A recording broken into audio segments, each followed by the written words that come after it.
Well, women's surfing has a big history. There are old tales of the first Polynesian women surfers. The Mufi Gidget took a look behind the scenes, but this laid-back, unambitious longboard style never went as professional until women like Lisa Anderson and Lane Beachley appeared.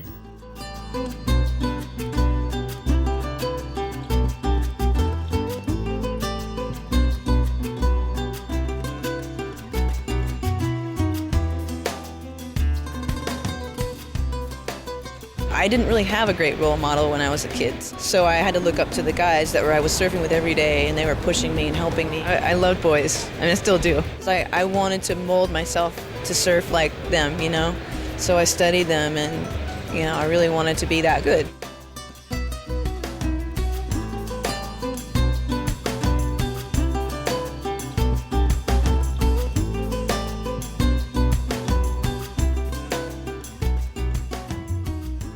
Somebody like Lisa Anderson has just influenced the entire, you know, generation of women's surfing because she really was a fantastic surfer, but you know, she had the whole aggressive and powerful style, but at the same time she kept that feminine side to it as well. She really didn't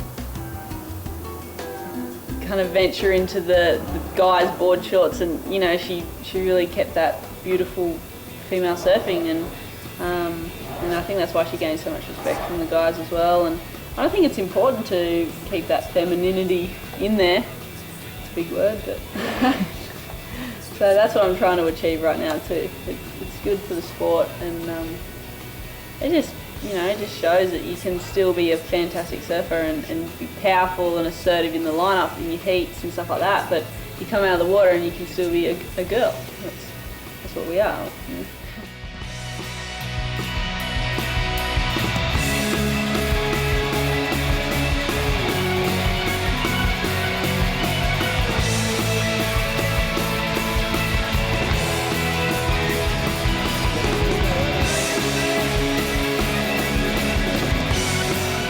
I think women's surfing is going to go so far now. So it's fun. It's good to watch, and you know, good luck.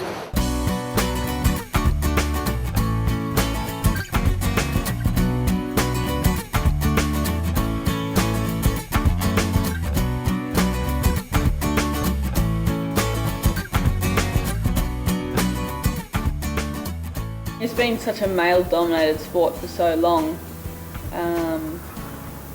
The presence of the women in the sport has really, you know, it's kind of been brushed to the side a little bit. So, I mean, the last few years it's grown dramatically, and I think the guys can actually see the potential of the girls and see just how much the level's risen, and you know, we're gaining so much more respect from the guys, so it's pretty cool.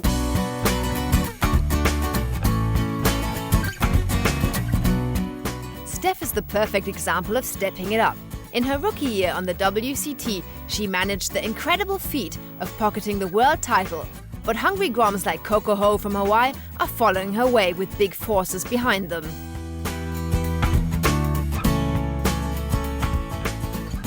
My dad being such an icon in the sport, it didn't really faze me until the past few years.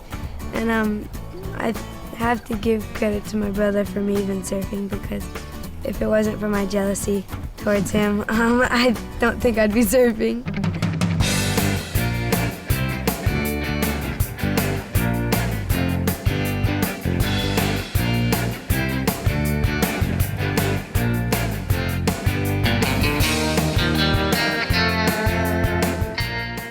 Peruvian Sofia Mulanovich even proved that women surfing can be a pride for a whole country, as she won the world title for the first time in 2004. But she also knows why this is no bed of roses for girls. Yeah, I guess we're not as strong as men, you know, so we have to deal with sometimes with big waves, you know, just have to overcome fears and stuff like that. There's been a couple times where I've been whoa, you know, really scared, you know, when the waves are big and powerful and you're just stuck in a bad place. It's not nice.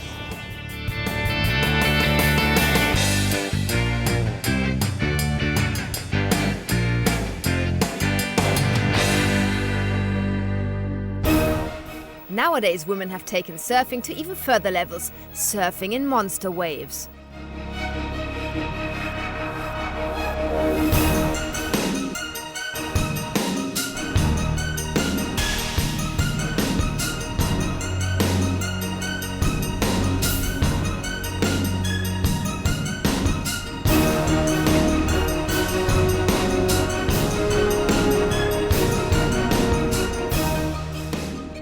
Big wave rider.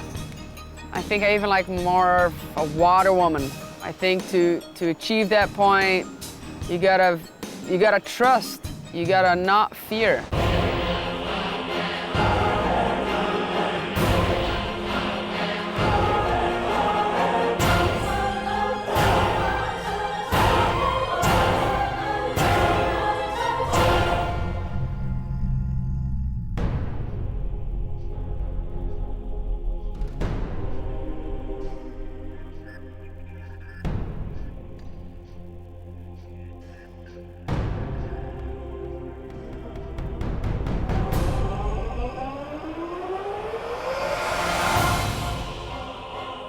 You got tons of water on top of you, but you're part of it. You're just one more little fishy in there, you know?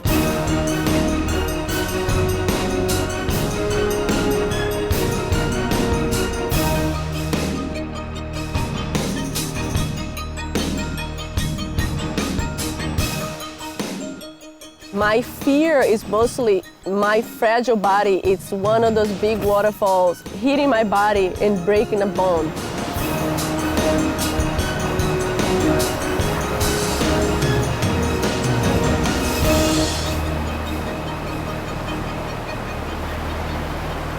It's always nice to have girls out there in the water making it look pretty. I think that one girl was catching all my sense today, huh? Yeah, it's great, dude.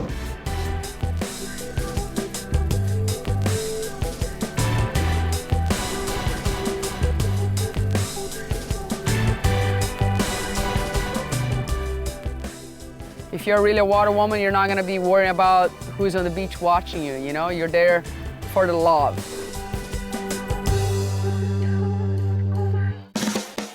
The best example of how incredibly far a love for surfing can go and which barriers surfing girls can break is Bethany Hamilton, who miraculously survived a shark attack and continues to pursue her passion. I fell in love with surfing when I was like 3-4 years old, and I just been surfing since then.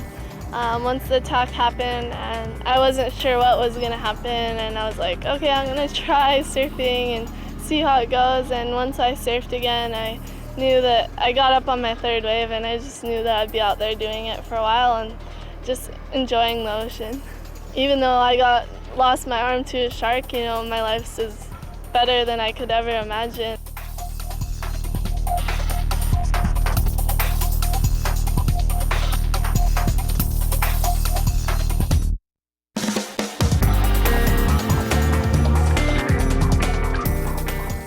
I think the level of women surfing is so much more higher than what it was, you know, like girls are like surfing so good, like they're surfing so progressive, and it's really fun to watch, you know.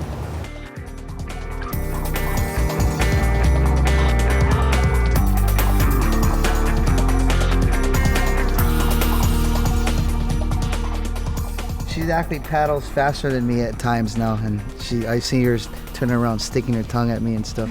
So that would never happen before, but I think she's doing pretty darn good this last year. I think I got a few pounds here I might just lose and just take her on again, but she's a little competitor, so she likes beating her brother and in backgammon or whatever they do, and I just kind of compete with her in the water. Me and her have more fun competing with each other. Yeah.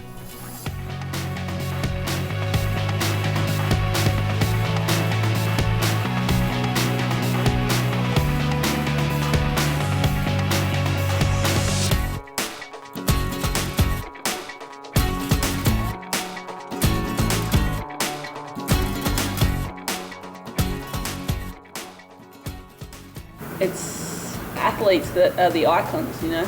So the girls are surfing so well, and young girls are now looking up to girls that perform well in the water. So I think the whole looks, bikinis, that sort of stuff isn't as important.